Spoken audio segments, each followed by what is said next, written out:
Welcome back, Red Top Podcast, Season 2, Episode 7. Today, I'm doing a little solo episode. I'm all alone. Ian left me. He's out fishing, so decided to bring on a guest we have already had before.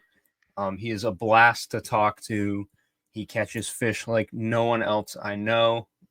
Please welcome Joe Baggs back to the podcast. Joe, it's great to have you again. I love sitting and chatting with you. I think this is going to be a blast again. It's always a pleasure, bud. Thanks for having me on. Of course, dude. We have a lot of fun. I know we were just shooting the shit a little bit before we started here, so I guess I will start by asking you. This time of year, obviously, you have the beginning of June. You have tuna open, sea bass is open, flukes open. All the fisheries are doing pretty well. What one are you mainly going to focus on throughout this month? See here, the month of June. I primarily kind of it depends on what my heart desires that week. Like if I'm like, oh man, I haven't caught a fluke in a while, I'll start targeting fluke for a week, week and a half, 2 weeks. The way my mind is, it's really like, what do I have the desire for this week? What did I see that I haven't done in a while?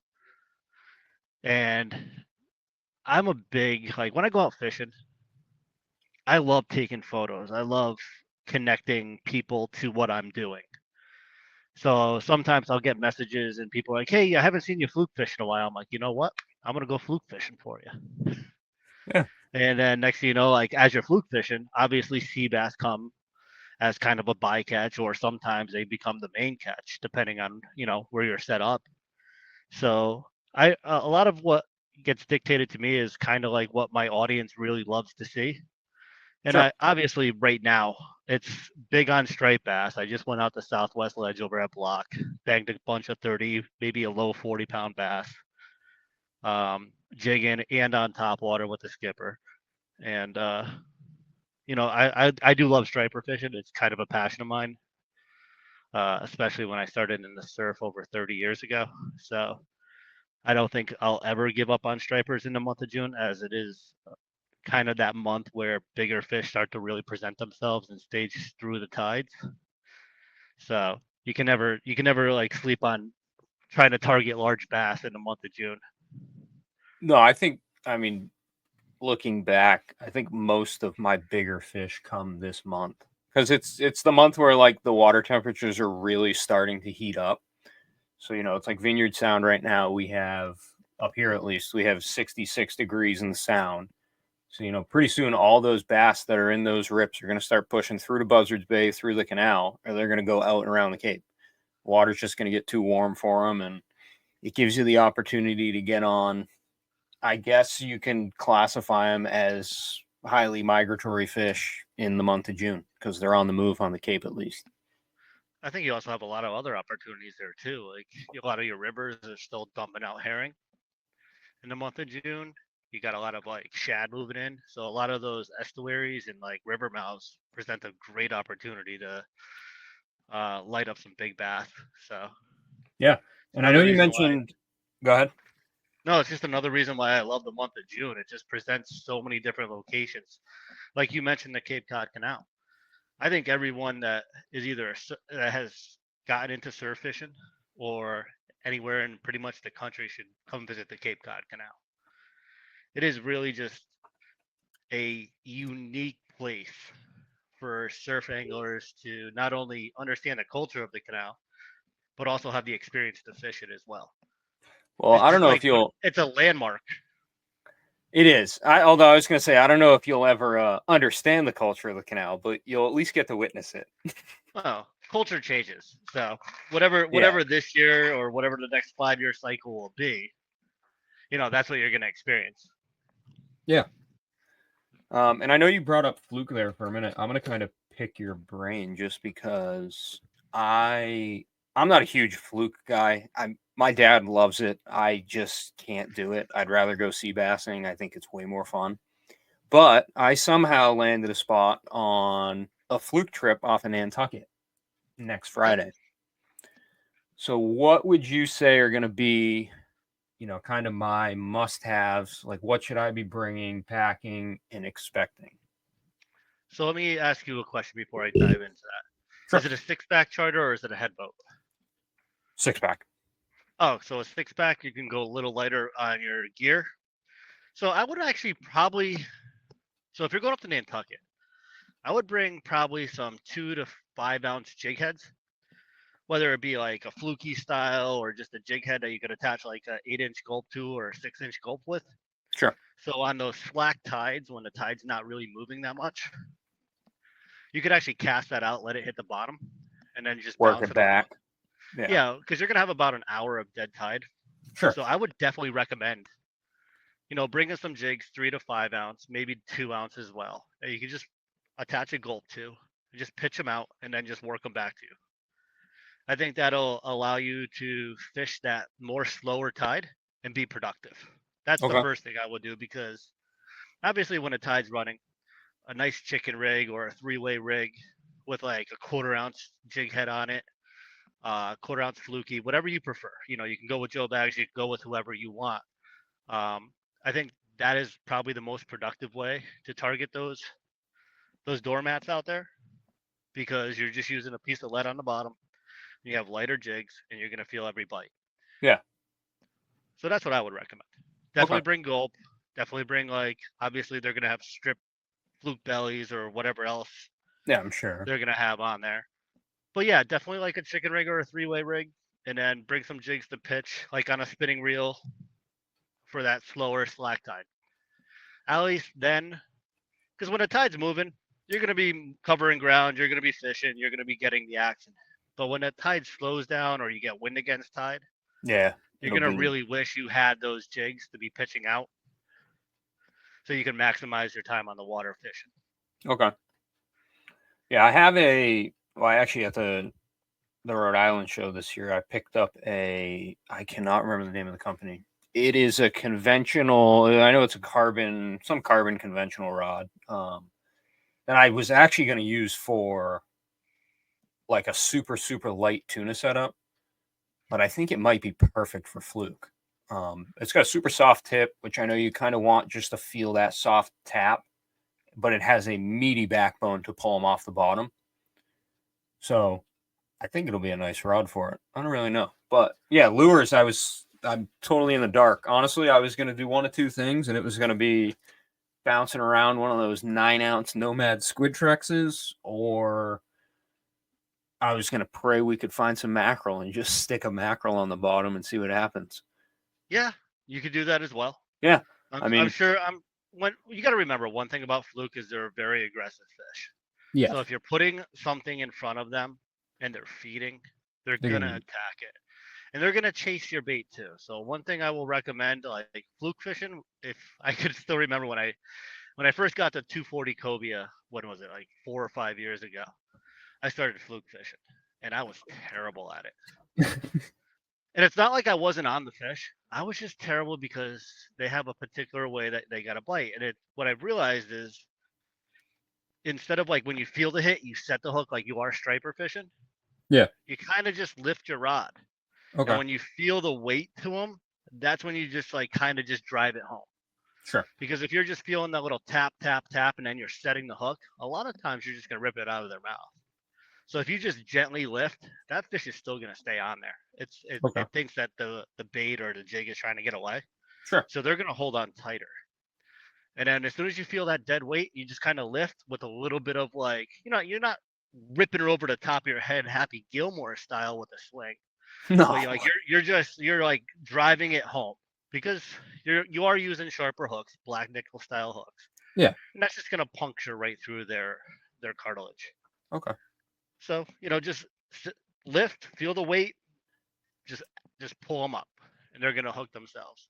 All right. And one thing is just constantly reel. Don't even pump the rod. Just reel. Have Just your real. drag set to the point where if they're gonna take drag, they're gonna take drag, and then you're just gonna start reeling again. Okay. If you're pumping them, you're opening a hole in their mouth, You're gonna pull it.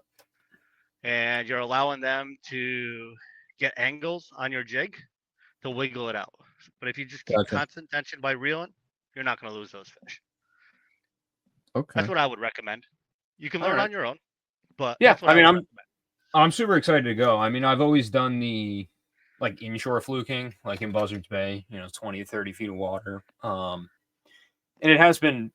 I mean, it's fun, but honestly, it's not my favorite kind of fishing. But I am excited to go do this because I know there's some big fluke out there, and I don't know, it's just an opportunity. I think it's I gonna be love fun. fluke fishing. Fluke fishing's fun. Yeah. Plus, I've never been.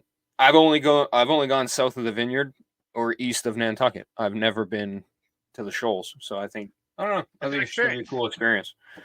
I think Um, for a lot of the fluke anglers out there and big sea bass guys, like the Shoals is like the Cape Cod Canal for many of the surf casters. yeah, It's that destination location where if you're a big time fluke guy, like a lot of guys from, New York and New Jersey, even Delaware and Maryland, come up to fish the Shoals because it is that kind of like that mecca aura for yeah, big potential fluke.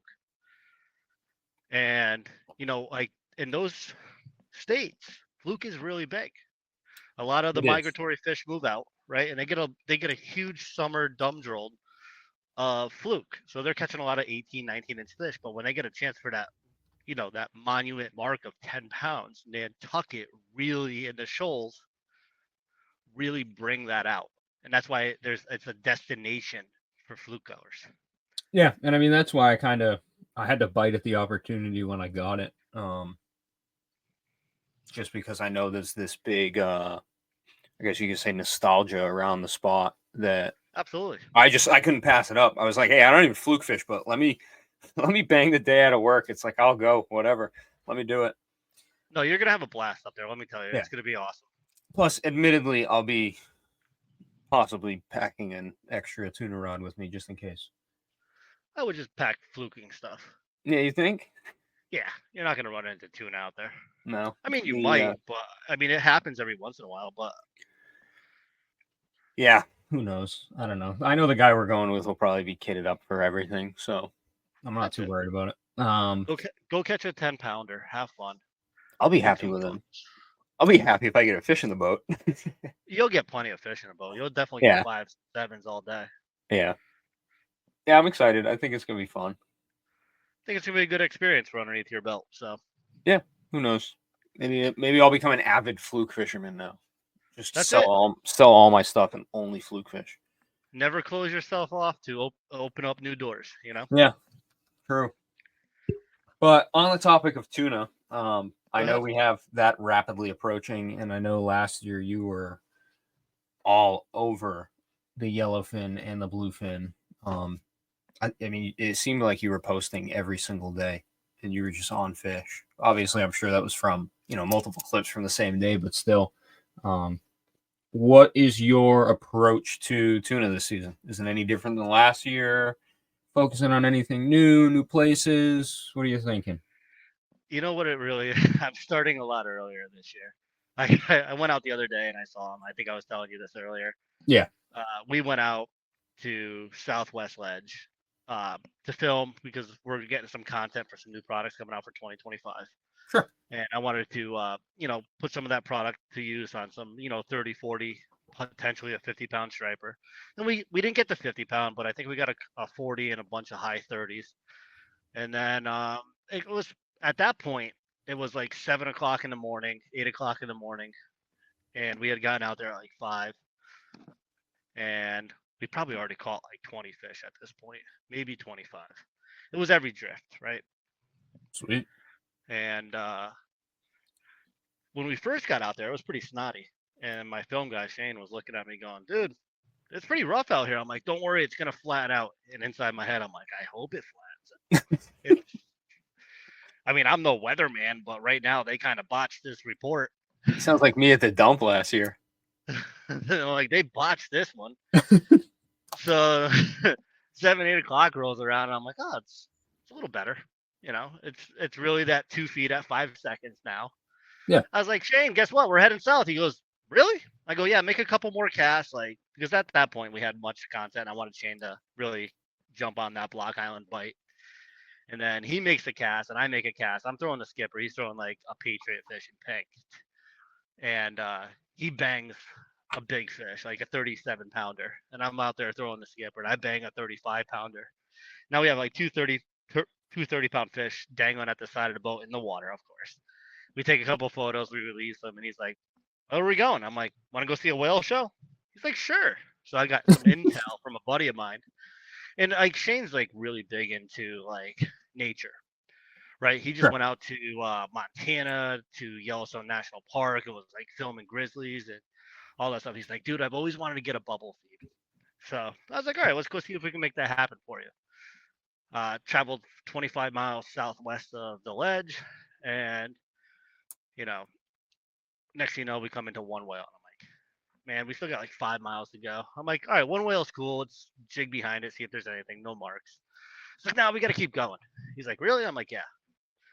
We get out there and go about another 3 miles, and then all of a sudden, you just see like all these little white sailboats that are disappearing all the time.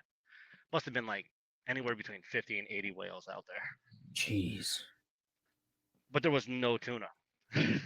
I must have bounced around an 8 mile grid Oh, because that's my entire mentality. I have like, I guess it's ADHD or ADD, however they want to call it now, like where I get bored real quick. If I'm not seeing what I like or what I'm used to, or I think they I'll just just kind call of go that to the being a next. fisherman.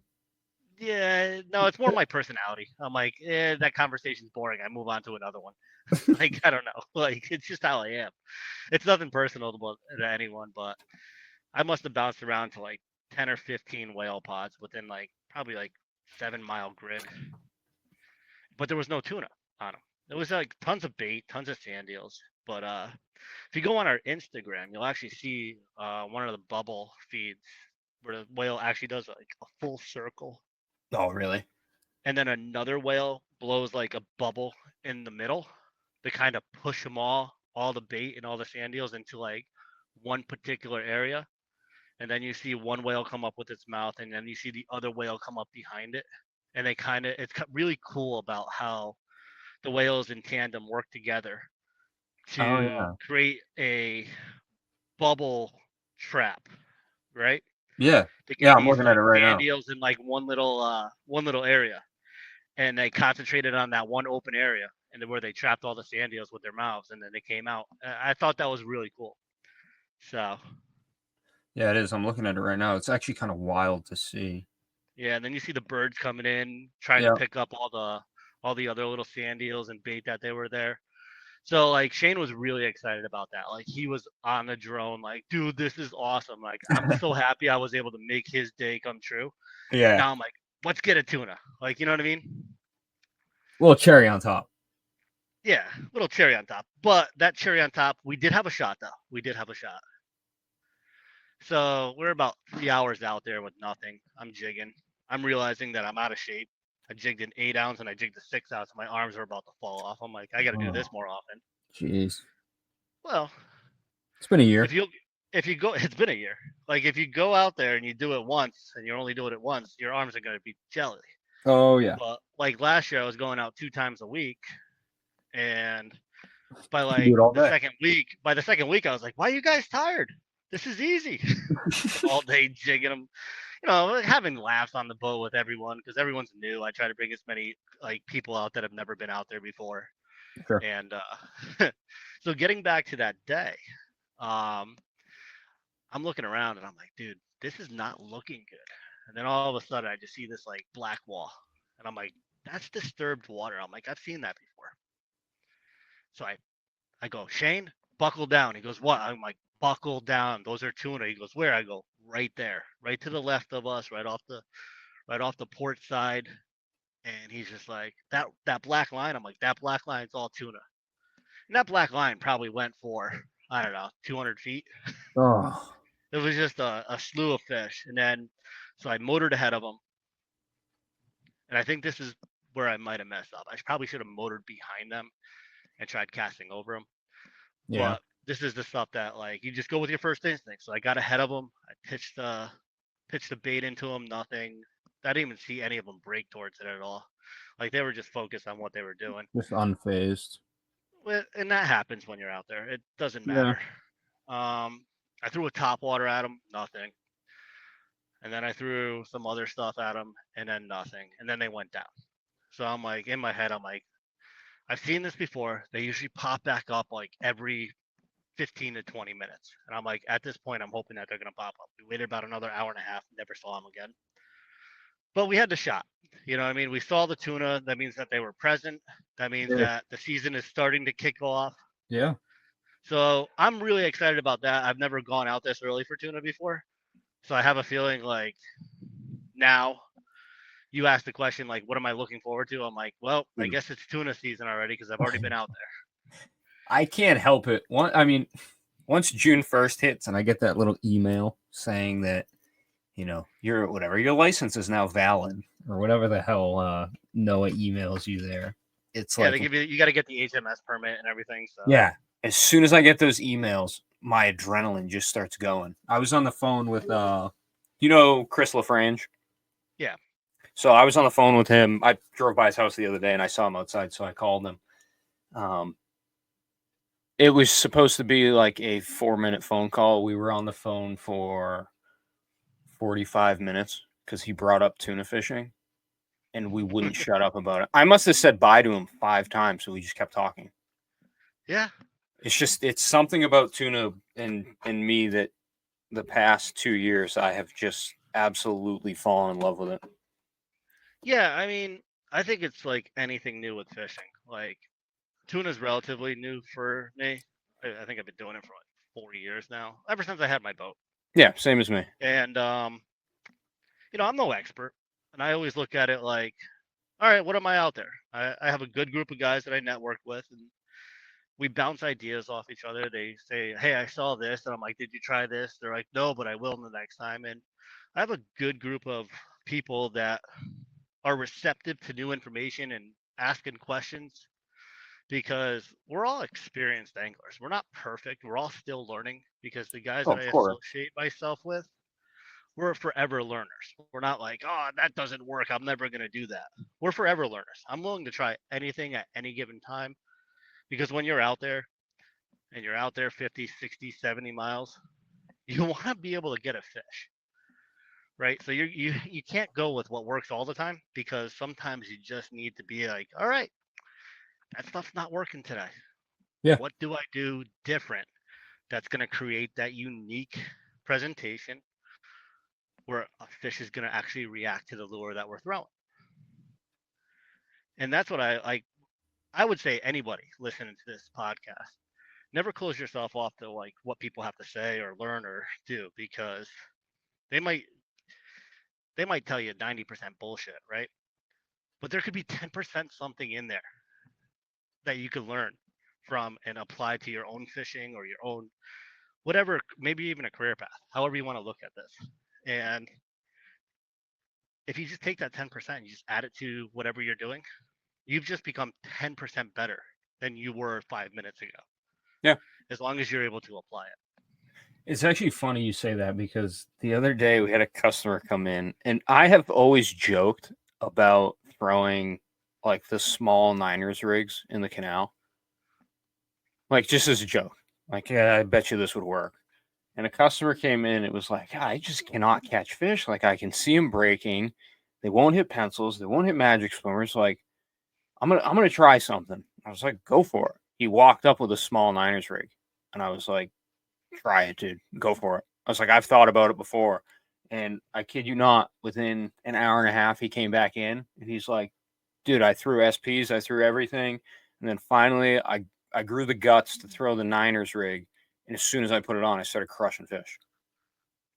Little school of fish going through the water. And I was like, hey, I mean, you're throwing kayak Niners rigs. He actually came in about a heavier rod.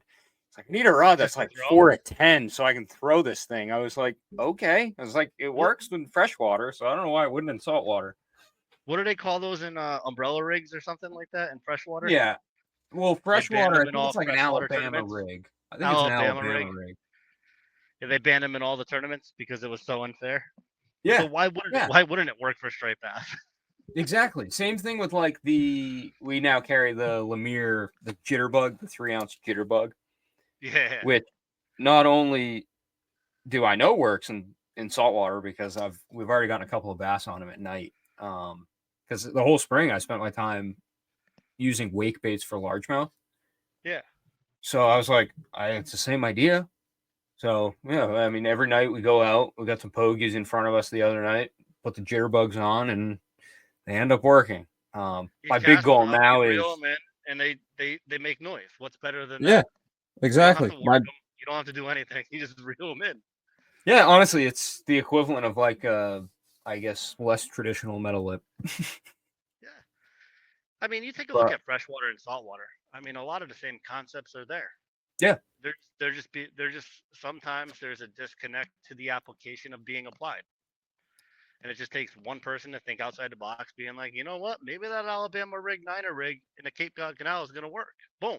It worked for him. well, He's got the confidence. Might start that's how something now. the dock became such a big thing. Yeah. Freaking musky lure. Musky Somebody threw lure it. from like North Dakota or something like that. Yeah. But I will say my big goal now is I want to find, once we see those bluefin up here feeding on top more, I do want to throw that jitterbug at them. I think that would be hysterical, especially if we can go south of the islands and like on a clear day with no fog and get like whatever drone footage or some kind of footage of it. I think it would be hysterical to watch like little yellowfin or little bluefin coming out of the water to eat a freaking jitterbug. You could try it. I I'm wouldn't say it wouldn't work. I'm definitely going to. I mean, it's I'm not saying it wouldn't, but like I'm the only difficulty I see with that is it's an unused lure. So you're really like jumping outside your comfort zone. And I think totally. somebody like you would probably be like, you know what? I'm gonna try this. I'm like, all right, go right ahead. But like somebody like myself, I'm like, I probably have like 4 or 5 other lures that I would potentially throw before that, depending on the day. Now, if I've already hooked up and caught a tuna, I'm willing to try anything. But you got to get that skunk off the boat. Oh, agreed. You got to go Agreed. with your confidence, because Gotta get your one gimme thing, plug. like one thing about like when people come on my boat, they know that it's fun. They know it's, we're gonna catch fish. But I'm really tense, not tense, but I'm laser focused. Where like I don't want people messing around. I want us to catch a fish. Yeah. And I'm like, guys, let's get the jigs in the water. Let's jig them correctly. Like, let's go. Like, 3 cranks up, pop them. You try a different style. Like, I want everyone jigging, but I want everyone jigging a different style. Because if one person's just cranking up and I'm popping mine up and another person is speed jigging theirs up, like, we're going to find out what those fish are reacting to a lot quicker than everyone just doing their one thing. So, like, there is a method to my madness. Like when I have people on my boat, I'm like, this is how you're working this lure. This is how you're working this lure. This is how you're working this lure. Because what we're doing is we're just taking a piece of the puzzle of how those fish are reacting. Sure. And say I get the hit. Now I'm like, everyone do this. Or say somebody else gets the hit. Like, what'd you do? Okay, let's do that. Now we're all hooking up because we figured out that little piece of what those fish are looking for and how they're reacting to jigs and bait that we can't see. And I think that's important. So like I think there was a day we went out there last year. It was an afternoon trip. I knew it was going to be tough, but a lot of times those fish pop back up around like 5 o'clock when all the boats go away. Yeah. And it was just one of those days where it didn't happen, right? And we were behind whales, we were around dolphins, and we were catching albies upon albies upon albies on like 10-inch jigs. Can't catch an albie on a 2-inch jig in inshore, but offshore they'll eat anything. They'll eat anything. They'll even eat an 8-inch skipper. Trust me, I have a photo Yeah. of it. That's like the freaking albies I have when a they go in the video of it. canal. They just eat anything. Yep. We So, were catching them on 5-6 ounce pencils in the canal last year. oh yeah. All of a sudden we're out there and it's like we got out there I think at 11 and now it's like 6 o'clock at night. I'm like, dude, this is tough. But we're marking fish, but they're just not reacting. And I'm like the last one jigging. I'm like, dude, we got about a half an hour. Then all of a sudden I get smoked and it's a 60-inch bluefin. That saved a day. But Yeah. it was that dedication of getting that skunk off that boat because that would have been the first skunk of the year I've had. And I wasn't ready to go down like that. No. And maybe that's just the competitive nature in me. Like you It's like anything. Like you play a sport, if I'm gonna step onto a field, I'm gonna give it my best. Now I'm 43 years old. My best is probably, I don't know, 40% of when I was at 18 or 19, maybe even 30% now. But I'm still gonna give it my best. So that's the way I look at fishing. It's every day. You got to go out there. You got to figure it out. Have fun. Smile. Don't let it get to the point where you're angry. But it's like, dude, everyone works 40, 50, 60 hours a week. You get to Yeah. go fishing, smile, have fun. Give it It's the your all. happiest it's the happiest day that you've had in a long time. You're with your boys, have a couple beers, take a couple edibles if that's your thing, or just enjoy fishing, Yeah. right? It's Yeah, the it's like happiest time. Go to your tackle shops, say hi to us, support your local vendors, and go fishing and catch some fish. If you don't catch the fish, go out and have breakfast afterwards. Have a yeah, conversation. totally. We get guys who, I mean, come in all the time. They don't catch fish in the morning. They come in. We're like, hey, what are you looking for? He's like, I don't need anything. I'm just here to talk. Like, I didn't catch fish this morning, so I was just gonna come in and shoot the shit. We're like, all right, sit down. Let's talk to you for a half hour. I'm like, whatever. Yeah, Um, I gotta and restock honestly, I all this mean, stuff, but yeah, not only is it where, I guess you can see the difference between like, say a corporate tackle store versus like a family owned. But as much as we're teaching the customers, I mean, we learn just as much as them from them because they're the ones out there more than us. Because I'm in here trying to sell them lures to go fishing.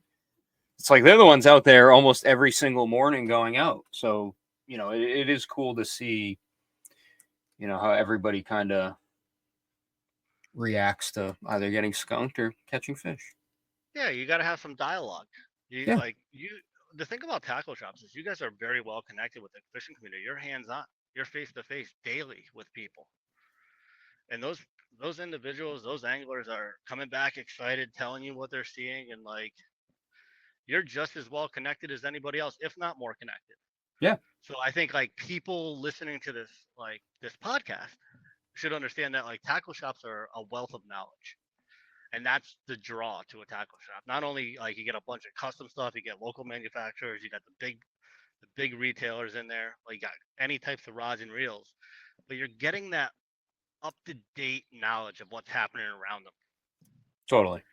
And you just have that conversation, and that's the extra value tackle shops bring.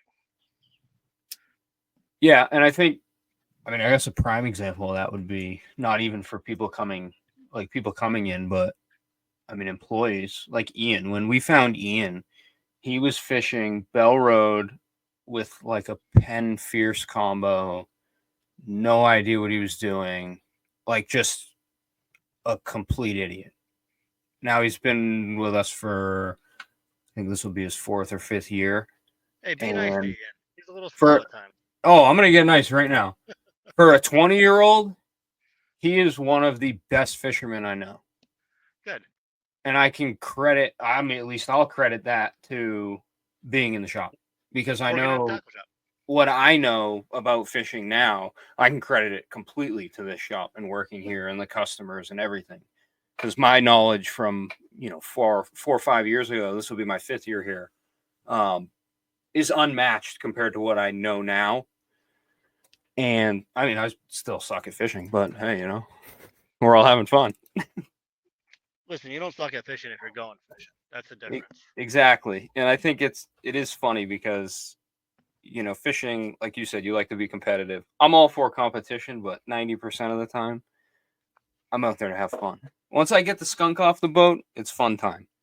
Yeah, It's absolutely. throw the fancy lures, it's throw the jitterbugs at tuna, see what happens, and time for the beers and laughs to come out. But I am just like you, where if I don't have a fish on the boat yet, no, I'm down to business trying to catch a fish. So the other day I was down in Noang, and like 2 houses down there's a dock, and they let us use the dock to go fishing off of it. And there's like a little bridge right there, so it's like a little inlet into a pond. And my youngest daughter Emma, she's 6. I invited her. I said, "Hey, do you want to go fishing?" She's like, "Yeah, Dad, I'll go fishing." She's like my little bud, right? Yeah. We go down there the entire weekend, and every time I brought her, we didn't catch a fish. I didn't even get a bite. But when I didn't bring her, I hooked up like 3 times. So I'm like, Emma, No. you're like my little jinx. I'm like, what's going on? I'm not telling her this. I'm like, dude, I'm catching fish, but when she shows up, they're not here. So my competitive nature came out. I started being like, Emma, we're gonna get these fish. And I had to tell my wife, I'm like, Joanna, we're gonna come back out here right before dark, and it's gonna start getting dark. And she's like, all right, as long as you keep an eye on her. I'm like, I got her. We go out there, and this kid has come out with me probably 6 or 7 times already. She gets my lures out. She's like, Dad, try this one, try this purple one, try this white one. And she's into it. Like she's like ready to catch a fish. And I haven't seen that out of any of my kids yet. Yeah. I mean, they catch a fish, but like to I'm not constantly into it. Yeah, but to be constantly not catch a fish and still want to come out. So like she had that like dedication to her. So I was like, it's right before dark, right? And it's pretty dark out. I mean, it's literally probably have 15 minutes before I have to put my headlight on. She goes, Dad, try this purple lure, this purple lure. I throw it on, cast it out, have her reel it in, and she goes, Dad, I got one. I'm like, what? And I look at the rod and it's bent over. I go, set the hook. I go, pull back. And you see this little 6-year-old that stands like 3.5 feet tall. Yep. And she's jacked, dude. She's jacked. She does like push-ups and everything like that. She's jacked, and you see these little muscles. She's like, Dad, I got one. And she's reeling it in, and you can see the adrenaline and everything. Next thing you know, I bring up the striper. It's probably like 24, 25 inches, and she just lights up. And like the competitiveness in me is like, I'm not gonna let my daughter down. And then just to watch that moment where that kid was holding that fish, and she's like, Dude, I got a striper.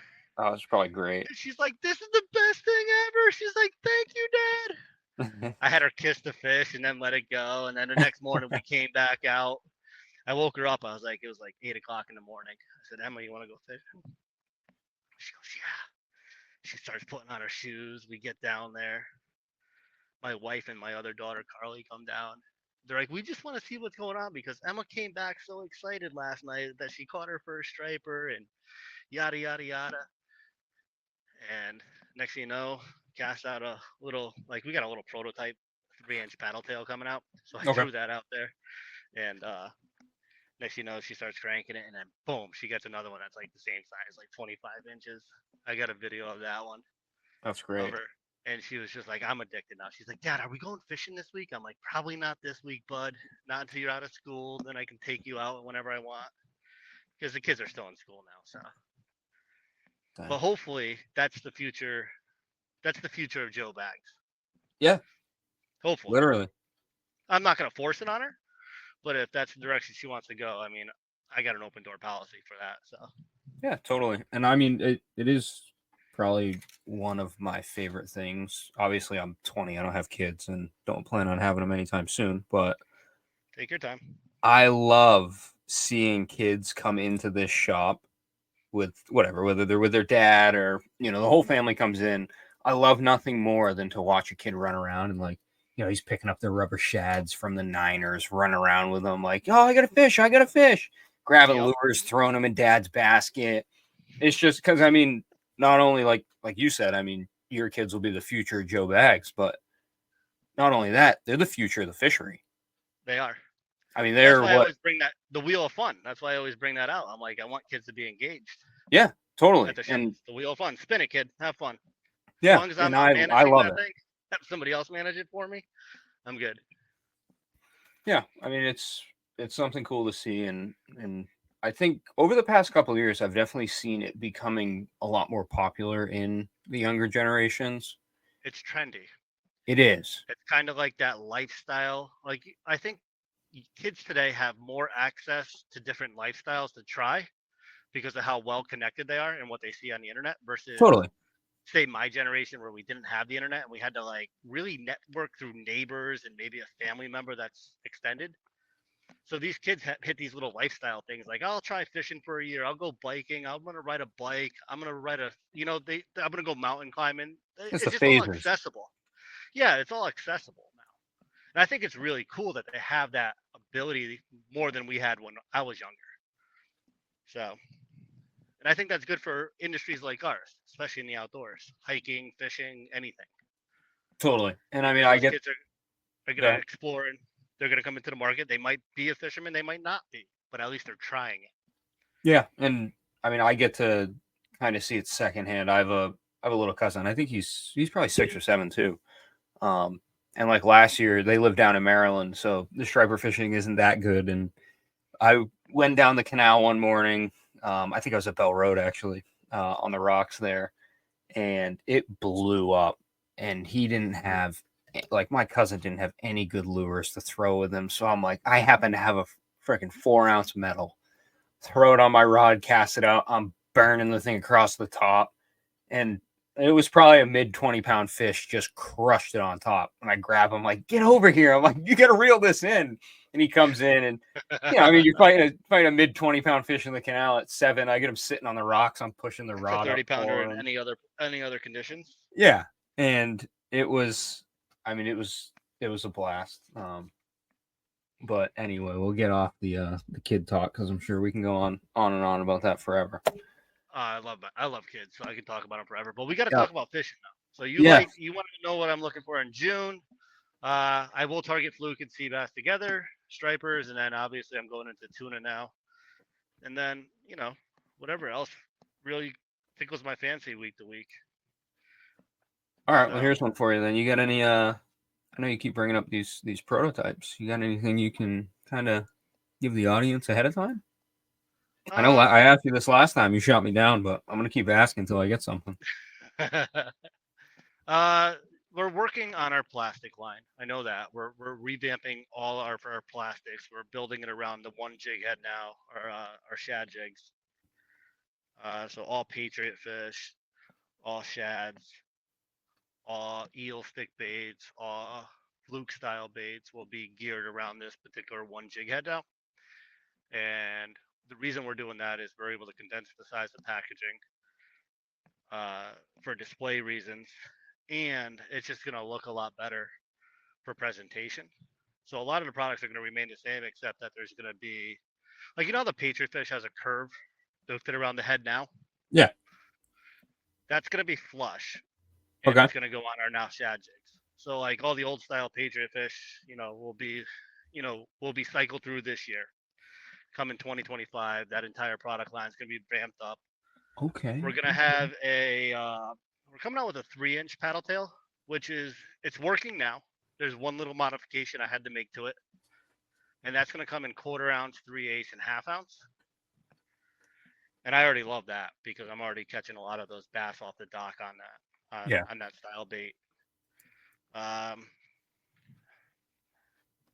Do I want to talk about that one yet? Yes. No. Oh, come on.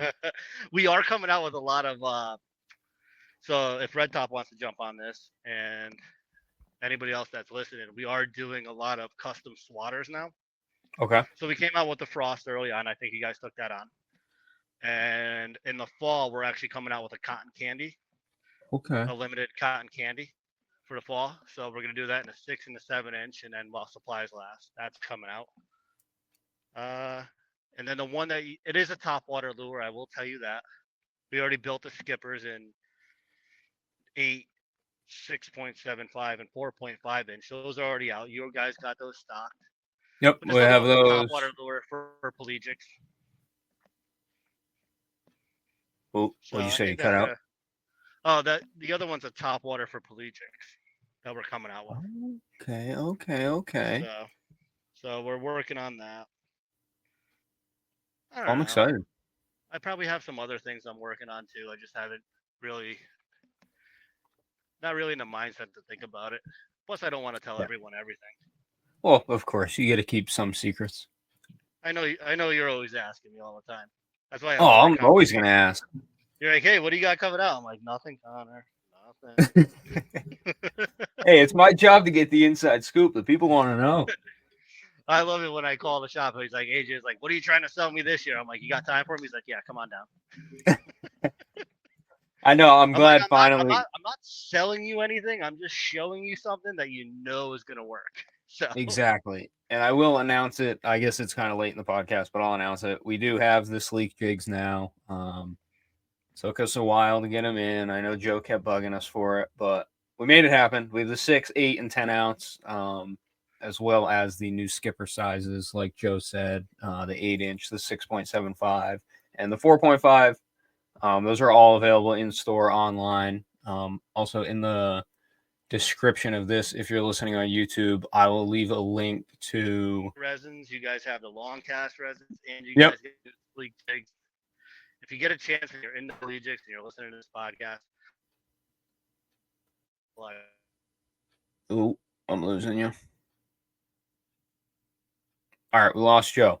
But I'll finish saying I'll leave a link down below to our website with all of Joe's products, and I will also link in his website in case you're interested in anything that he makes that we don't carry.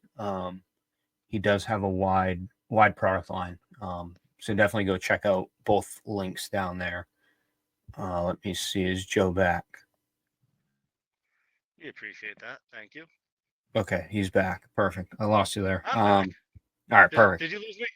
All right. I lost you. That's why I just kept talking. So I gave you a little filler there until you came back. I was just being quiet. I was just letting you talk. I was like, all right. Oh, wait yeah, till you it's got a time little to- glitchy, and then I lost you for a second, so I just started rambling. But It must- anyway, it go must be check out the this link headset. and go order some stuff because, I mean, it's that time of year where you're going to go through everything, whether it's jigs in the canal, resin jigs, offshore, inshore. You'll go through them, so have spares before you can't get any more because we'll run out, So- Joe will run out, and So let's talk about that. I think that's a valid point that you bring up there. Like a lot of so not only with me, but a lot of vendors are smaller, right? We're like Yeah. small businesses. And as we design and bring in product and store product for our shops, if something catches on and it starts to really sell it'll go. and it goes quick, right? And then everyone that I see this every year. Every year, different products catch fire, and we even run out of stuff. And what I would recommend is if you're listening to this and you're planning on going tuna fishing and you're Stock up. planning on just get a couple today, get a couple this week, because once that season really kicks in, shops like Red Top are just going to order, hey, I need 24 more. And if you do that to 10 shops, you're out of stock, right? Yeah. You're going to be out of stock. And then next thing you know, everyone's complaining, where's your stuff? How come you ran out?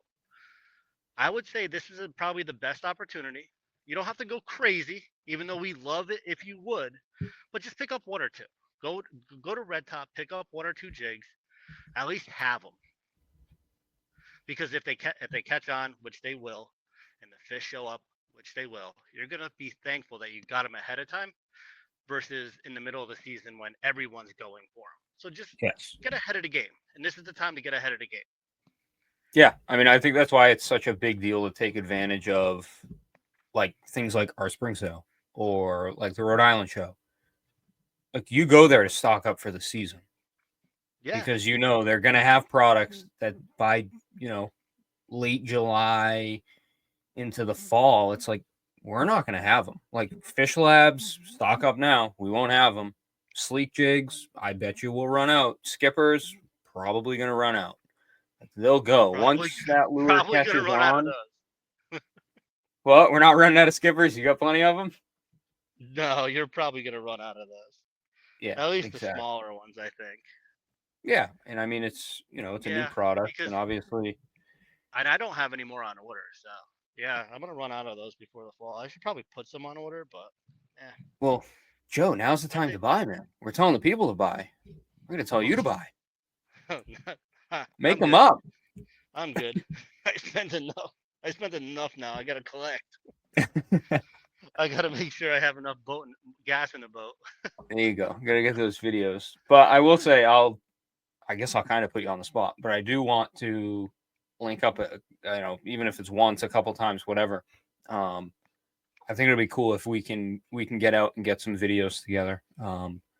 Whether it's tuna, Block Island, even tog in the fall. I've never tog fished. I've never caught a tog. Fished? I have caught one tog in my entire life, and I foul hooked it with a Daddy Mac diamond jig. All right. So, well, let's shoot for tuna first, because that's next on on the plan, or Block Island bass. I I'm took into AJ that. out for Block Island bass. He got his personal best. I know. And that fish, that photo does not do it justice because No. AJ's like 6'7".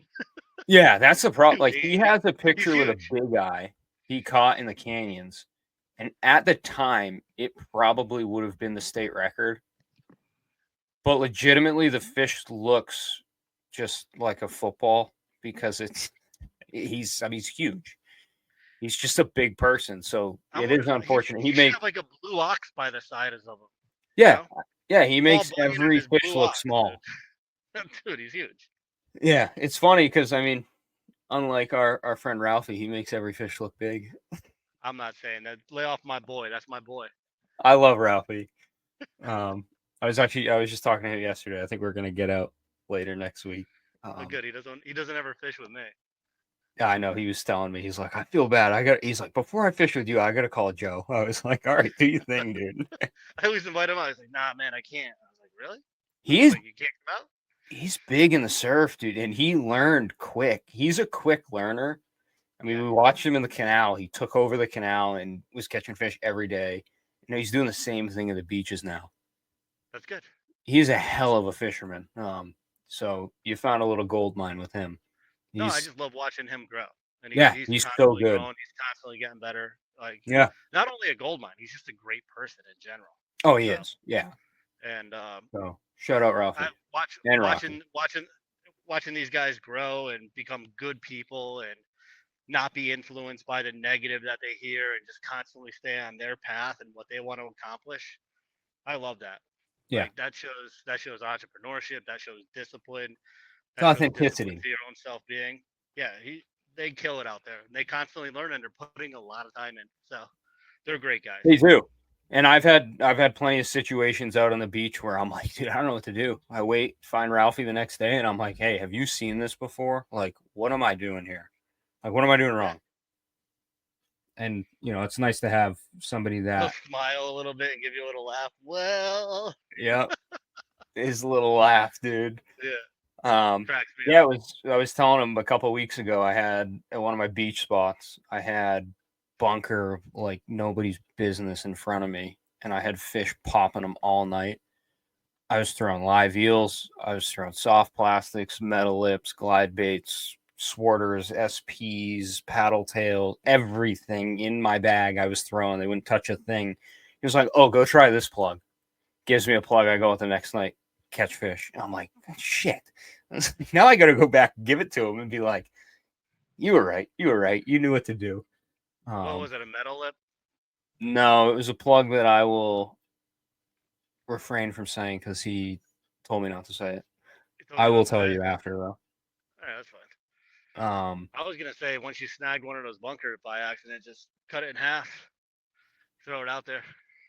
Yeah, I think Ian tried to live line one. He had a circle hook with him. Tried to live line one, and still, like, you just weren't, like, I don't know what it was. The fish and buzzards right now are very, very jaw locked at night. They don't want to eat. They will. It's weird. They will. They'll turn on eventually. Yeah. But, all right, before we go on another tangent, I'm going to cut us off here. Sounds good. Thank you for joining us again. Like I said, down below, links to Joe's website, our website, all the socials. Go check them out. Come to the shop. Check out some of his stuff. We have all the new products. So, most thanks importantly, for listening. follow us on social media. You know, that's a good way to stay connected to us. Our Instagram is probably our best right now. So, you know, if you're hit that like button, follow us. We appreciate it. Of course. And, you know, we're updating Instagram and stuff every day. So check it out, and we will catch you all next week.